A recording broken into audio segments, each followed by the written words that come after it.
ತುಮಕೂರಿನಲ್ಲಿ ಹೋರಾಟಗಾರರ ಮೇಲೆ ಎಫ್ಐಆರ್.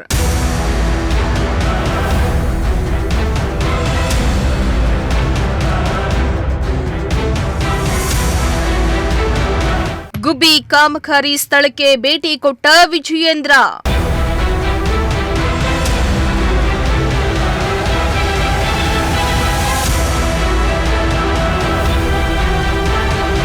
ಪ್ರತಿಷ್ಠೆ ಬಿಡುವಂತೆ ಗೃಹ ಸಚಿವರಿಗೆ ಖಡಕ್ ಎಚ್ಚರಿಕೆ.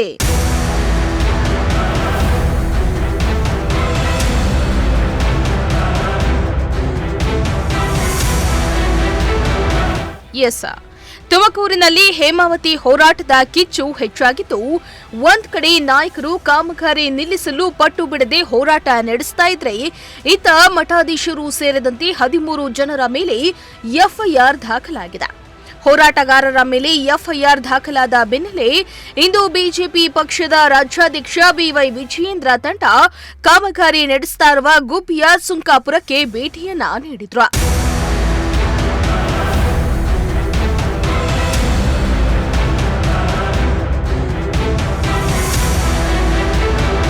ಹೌದು, ಮೇ 31ರಂದು ತುಮಕೂರಿನಲ್ಲಿ ಕೆನಾಲ್ ಯೋಜನೆ ನಿಲ್ಲಿಸುವಂತೆ ದೊಡ್ಡ ಪ್ರತಿಭಟನೆಯೇ ನಡೆದಿತ್ತು.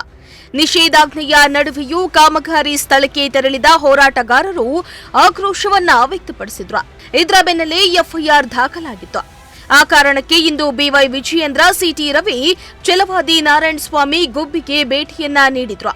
ಈ ವೇಳೆ ಗ್ರಾಮಾಂತರ ಶಾಸಕ ಸುರೇಶ್ ಗೌಡ, ಮೈತ್ರಿ ಮುಖಂಡರು, ನೂರಾರು ಕಾರ್ಯಕರ್ತರು ಹಾಜರಾಗಿದ್ರು.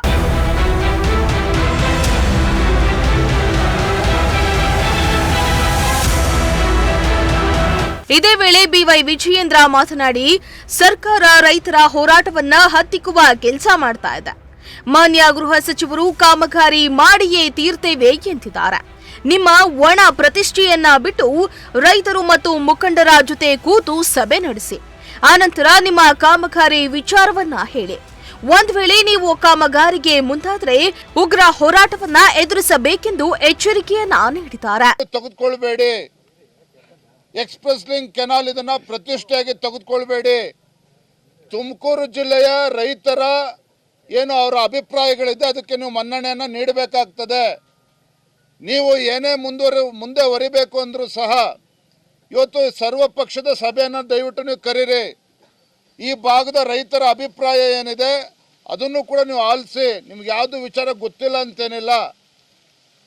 ಯಾವುದೇ ಒಂದು ಅಹಂಕಾರದಿಂದ ನಿರ್ಧಾರವನ್ನು ತೆಗೆದುಕೊಳ್ಳದೇನೆ ಇವತ್ತು ಆತ್ಮೀಯತೆಯಿಂದ ರೈತರ ಜೊತೆಯಲ್ಲಿ ಕೂತು ಈ ಸಮಸ್ಯೆಯನ್ನು ಯಾವ ರೀತಿ ಬಗೆಹರಿಸಬೇಕು ಅದ್ರ ಕಡೆ ಗಮನ ಹರಿಸಬೇಕಾಗ್ತದೆ. ರೈತರ ತಾಳ್ಮೆಯನ್ನು ಪರೀಕ್ಷೆ ಮಾಡೋದಕ್ಕೆ ಹೋಗಬಾರ್ದು ರಾಜ್ಯ ಸರ್ಕಾರ. ರೈತರ ಸಹನೆಯ ಕಟ್ಟೆಯನ್ನು ಒಡೆಯುವ ಮುಂಚಿತವಾಗಿ, ರೈತರ ಸಹನೆ ಆ ಕಟ್ಟೆ ಒಡೆಯುವ ಮುಂಚಿತವಾಗಿ ರಾಜ್ಯ ಸರ್ಕಾರ ಎಚ್ಚೆತ್ತುಕೊಂಡು ಇವತ್ತು ಸೌಜನ್ಯ ರೀತಿಯಲ್ಲಿ ಎಲ್ಲರನ್ನೂ ಕೂಡ ವಿಶ್ವಾಸಕ್ಕೆ ತೆಗೆದುಕೊಂಡು ಚರ್ಚೆ ಮಾಡಿ ಮುಂದೆ ಏನಾಗಬೇಕು ಅನ್ನೋದ್ರ ಬಗ್ಗೆ ತೀರ್ಮಾನ ಮಾಡಲಿ. ಅದನ್ನು ಬಿಟ್ಬಿಟ್ಟು ಗುಂಡಾಗರ್ದಿ ಮಾಡ್ತೇವೆ, ರೈತರನ್ನ ಹೆದರಿಸ್ತೇವೆ, ಹೋರಾಟಕ್ಕೆ ಇಳಿದಿರ್ತಕ್ಕಂಥ ಹೋರಾಟಗಾರನ ಬಂಧನ ಮಾಡ್ತೇವೆ, ಸ್ವಾಮೀಜಿಗಳನ್ನು ಹೆದರಿಸ್ತೇವೆ ಅಂತ ಹೇಳಿದ್ರೆ ಈ ಪಾಳೆಗಾರಿಕೆ ಯಾವುದೇ ಕಾರಣಕ್ಕೂ ನಡೆಯೋದಿಲ್ಲ. ಈ ಪಾಳೆಗಾರಿಕೆ ಯಾವುದೇ ಕಾರಣಕ್ಕೂ ನಡೆಯೋದಿಲ್ಲ. ಇನ್ನು ಛಲವಾದಿ ನಾರಾಯಣಸ್ವಾಮಿ ಮಾತನಾಡಿ, ರೈತರಿಗೆ ಬೇಡವಾದ ಯೋಜನೆ ನಿಮ್ಗ್ಯಾಕೆ ಎಂದು ಸರ್ಕಾರಕ್ಕೆ ಪ್ರಶ್ನೆ ಮಾಡಿದ್ರು. ನಾವ್ ಹೇಳಿದ್ದು ನಡಿಬೇಕೆಂಬ ಹಿಟ್ಲರ್ ಧೋರಣೆಯನ್ನ ಮೊದಲು ಕೈಬಿಡಿ. ಈ ಚಾನೆಲ್ ನೋಡಿದ್ರೆ ಗೊತ್ತಾಗುತ್ತೆ ಇದು ಅವೈಜ್ಞಾನಿಕವಾಗಿದೆ ಅಂತ. ಇಂತಹ ಅವೈಜ್ಞಾನಿಕ ಕಾಮಗಾರಿಯ ಮೂಲಕ ನೀರು ತೆಗೆದುಕೊಂಡು ಹೋಗುವುದು ಸರಿಯಲ್ಲ ಎಂದು ಕಿಡಿಕಾರಿದ್ರು. ರೈತರಿಗೆ ಬೇಡದ್ದು ನಿಮಗೆ ಆಗಿದೆ, ಸರ್ವಾಧಿಕಾರ ಬೇಡ. ಸರ್ವಾಧಿಕಾರ ಧೋರಣೆಯಿಂದ ಹಿಂದೆ ಸರಿಯಿರಿ. ರೈತರಿಗೆ ಆಗ್ತಕ್ಕಂಥ ಅನ್ಯಾಯವನ್ನು ಸರಿಪಡಿಸಿರಿ. ಈಗಾಗಲೇ ಮೊದಲಿಂದ ಇಲ್ಲದ ವಿಚಾರ ಈಗ ಯಾಕೆ ಬಂದಿದೆ? ತುಮಕೂರಿನ ಜಿಲ್ಲೆಯ ರೈತರ ಸಮಸ್ಯೆಯನ್ನು ಮೊದಲು ಆಲಿಸಿ. ಅವೈಜ್ಞಾನಿಕವಾಗಿ ನೀವು ಏನು ಇದನ್ನು ನೀರನ್ನು ತೆಗೆದುಕೊಂಡು ಹೋಗಲಿಕ್ಕೆ ಹೊರಟಿದ್ದೀರೋ, ನೀವು ಚಾನಲ್ ಇಲ್ಲಿ ತೆಗೆದಿರೋದನ್ನು ನೋಡಿದರೆ ಗೊತ್ತಾಗತ್ತೆ ಈ ರೈತರಿಗೆ ಅನ್ಯಾಯ ಆಗುತ್ತೆ ಅನ್ನೋದು. ಈ ರೈತರನ್ನ ನೀವು ತುಳಿದು ಮತ್ತಾರೋ ರೈತರಿಗೆ ನ್ಯಾಯ ಕೊಡ್ತೀವಿ ಅಂತ ತಿಳ್ಕೊಳ್ಬೇಡಿ. ರೈತರು ಎಲ್ಲಿದ್ದರೋ ಅವರು ರೈತರೇ. ಅವ್ರಿಗೂ ನ್ಯಾಯ ಕೊಡಬೇಕು. ಆದರೆ ಎರಡೂ ಜಿಲ್ಲೆಗಳ ರೈತ ಮುಖಂಡರುಗಳನ್ನು ನೀವು ಸೇರಿಸಿ ಮಾತಾಡಿದ್ದೀರಾ. ನೀವು ಸರ್ಕಾರ ನಾವು ಏನು ಬೇಕಾದರೂ ಕ್ರಮ ಜರುಗಿಸ್ತೇವೆ, ನೀವ್ಯಾರು ಕೇಳೋ ಹಾಗಿಲ್ಲ, ನೀವು ಕೇಳಿದರೆ FIR ದಾಖಲು ಮಾಡ್ತೇವೆ, ಜೈಲಿಗೆ ಹಟ್ಟುತ್ತೇವೆ ಅಂತಕ್ಕಂಥ ಈ ಧೋರಣೆ ಸರಿ ಇದೆಯಾ? ಇನ್ನು MLC CT ರವಿ ಮಾತನಾಡಿ, ಗೃಹ ಸಚಿವರೇ, ನೀವು ಹಿರಿಯರಿದ್ದೀರಿ, ಯಾರಿಗೂ ಹೆದರ್ಕೊಳ್ಬೇಡಿ. ಕಾಮಗಾರಿಯನ್ನ ನೀವು ವಿರೋಧಿಸಿ ರೈತರ ಪರವಾಗಿ ನಿಲ್ಲಿ. ನೀರಿಗಾಗಿ ಹೋರಾಟ ಮಾಡಿದ ಜನ ಪ್ರತಿನಿಧಿ ಸ್ವಾಮೀಜಿ ಮುಖಂಡರ ಮೇಲೆ ಕೇಸ್ ಹಾಕಿರೋದು ಸರಿಯಲ್ಲ ಎಂದಿದ್ದಾರೆ. ಎಲ್ಲ ಮಾತಾಡಿದ್ದಾರೆ. ನಾವು ಇಷ್ಟೇ ಹೇಳೋಕೆ ಬಯಸೋದು, ಇಲ್ಲಿ ಪ್ರಜಾಪ್ರಭುತ್ವ ಇದೆ, ಸರ್ವಾಧಿಕಾರ ಇಲ್ಲ. ಸರ್ವಾಧಿಕಾರಿಯಂತೆ ವರ್ತಿಸಬೇಡಿ. ಜನಪ್ರತಿನಿಧಿಗಳನ್ನು ಕತ್ತಲೆಯಲ್ಲಿಟ್ಟು ಯೋಜನೆ ಅನುಷ್ಠಾನಗೊಳಿಸೋ ಉದ್ದೇಶ ಏನು ನಿಮ್ಮದು? ನೀವು ಸರ್ವಾಧಿಕಾರಿನಾ? ನಮ್ಮ ದೃಷ್ಟಿಯಲ್ಲಿ ಎಲ್ಲರೂ ರೈತರೇ. ಆದರೆ ಆತಂಕದಲ್ಲಿ ಯಾಕಿಡ್ತೀರಿ? ಕತ್ತಲಲ್ಲಿ ಯಾಕಿಡ್ತೀರಿ? ಈ ರೀತಿ ಕತ್ತಲಲ್ಲಿಟ್ಟು ಆತಂಕದಲ್ಲಿಟ್ಟು ಅರೆಬರೆ ಮಾಹಿತಿ ಕೊಟ್ಟು ಬೆದರಿಕೆಯ ಮೂಲಕ ಯೋಜನೆ ಮಾಡ್ಬೋದು ಅನ್ನುವಂಥ ಭ್ರಮೆಯಿಂದ ಹೊರಗೆ ಬನ್ನಿ.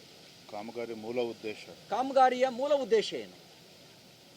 ಎಲ್ಲಿಗೆ ನೀರು ತಗೊಂಡು ಹೋಗ್ತಾ ಇದ್ದೀರಿ? ಎಷ್ಟು TMC ನೀರನ್ನು ಉಪಯೋಗಿಸ್ತಾ ಇದ್ದೀರಿ? ನೀರಿನ ಲಭ್ಯತೆ ಎಲ್ಲಿದೆ? ಎಷ್ಟು ನೀರಿನ ಲಭ್ಯತೆ? ನೀರಿನ ಹಂಚಿಕೆ ಎಷ್ಟಾಗಿದೆ? ಮೂಲ ಯೋಜನೆ ಏನಿತ್ತು, ಬದಲಾಯಿಸಿದ ಯೋಜನೆ ಏನು? ಈ ಎಲ್ಲ ಆತಂಕ ರೈತರಿಗೆ ಕಾಡ್ತಾ ಇದೆ. ಮತ್ತು ಇದನ್ನು ನೀವು ರಾಜಕೀಯ ಹೋರಾಟ ಅಂತ ಇಡೀ ಹೋರಾಟವನ್ನು ಹಗುರಗೊಳಿಸೋ ಪ್ರಯತ್ನ ಮಾಡಬೇಡಿ. ರಾಜಕೀಯ ಹೋರಾಟ ಆಗಿದ್ದರೆ ಸಾವಿರಾರು ಜನ ಬಂದು ಬೀದಿಗೆ ಸ್ವಯಂ ಪ್ರೇರಿತವಾಗಿ ಇಳಿತಿರಲಿಲ್ಲ. ರಾಜಕೀಯ ಹೋರಾಟ ಆಗಿದ್ದರೆ ಜನಾಕ್ರೋಶ ಆ ಪ್ರಮಾಣದಲ್ಲಿ ವ್ಯಕ್ತ ಆಗ್ತಿರಲಿಲ್ಲ. ನೀವು ಅದನ್ನು ರಾಜಕೀಯ ಹೋರಾಟ ಅಂತ ತಳ್ಳಿ ಹಾಕುವಂಥ ಹಗುರವಾಗಿ ತೆಗೆದುಕೊಳ್ಳೋದನ್ನು ಬಿಡಿ. ನೀರು ಬೆಂಕಿ ಆಗೋದಕ್ಕೆ ಮುಂಚೆ ಸಮಸ್ಯೆ. ಈ ಸಂದರ್ಭದಲ್ಲಿ ಶಾಸಕ ಸುರೇಶ್ ಗೌಡ, ಜ್ಯೋತಿ ಗಣೇಶ್ ಹಾಗೂ ಬಿಜೆಪಿ ಜಿಲ್ಲಾಧ್ಯಕ್ಷ ರವಿ ಹೆಬ್ಬಕ್ಕ, ಬಿಜೆಪಿ ಮುಖಂಡರು, ನೂರಾರು ಕಾರ್ಯಕರ್ತರು ಹಾಜರಿದ್ದರು. ಕ್ಯಾಮರಾ ಪರ್ಸನ್ ಸಂಜಯ್ ಜೊತೆ ದೀಪಕ್ ಕೆಂಕೆರೆ, ಪ್ರಜಾಶಕ್ತಿ ಟಿವಿ, ತುಮಕೂರು.